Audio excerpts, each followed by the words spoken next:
Həqiqətən baxırsan ki, 21-ci əsrdə, süni intellekt dövründə hər gündə yeni bir qəribə robot düzəldilən bir zamanda bəşəriyyətin ən sadə və ən qədim olan bir ixtirası hələ də aktualdır, əhəmiyyətini qoruyur, istifadə olunur, insanlara fayda verir. O da kitabdır. Kitab sadə bir ixtiradır. Xüsusi bir istifadə edilməsi üçün xüsusi bir yanacaq tələb etmir, elektrik tələb etmir. Vərəqlərin bir yerə toplanmış və yazılmış, cild çəkilmiş bir sadə bəşəriyyətin ixtirasından ibarətdir.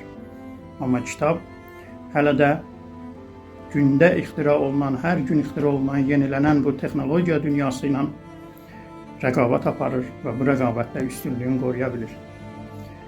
Çünki kitab sakitcə öz faydasını verir bəşəriyyətə. Bir var reklam, bir var marketinq, hər hansı bir məhsulu reklam edəsən, onu həqiqi və yalançı ehtiyac icad edəsən, yaradasan insanların həyatında və insanlar desin ki, mənim buna ehtiyacım var, reklam olunduğuna görə, onu tanıdığına görə. Amma bəzən görürsən ki, bir avadanlıq, bir əşya sakitcə öz işini görür, öz faydasını verir və insanlar ondan istifadə edirlər. Məsələn, səs uzaldan belədir, mikrofon.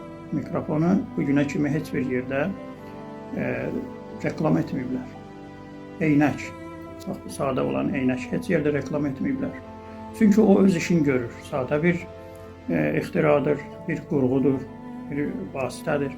Kitab da elədir.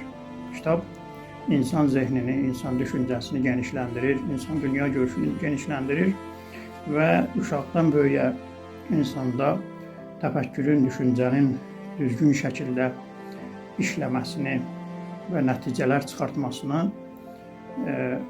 buna kömək edən, buna zəmin yaradan əsas vasitə olaraq kitabdır. Kitab insanla danışır, kitab insanın ruhunu oxşuyur və bu kitab bəşərin ən böyük ixtirasıdır. Eyni halda ən sadə bir şeydir.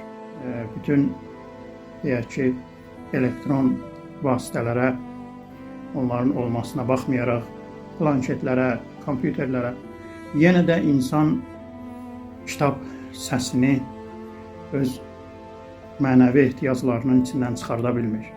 O kitabın varaqlanması, kitabın iyi və xüsusilə kitabın insanla qurduğu əlaqə, insanla kitabın danışması, bu hələ də insanın əhəmiyyətli olan ixtiralarındandır.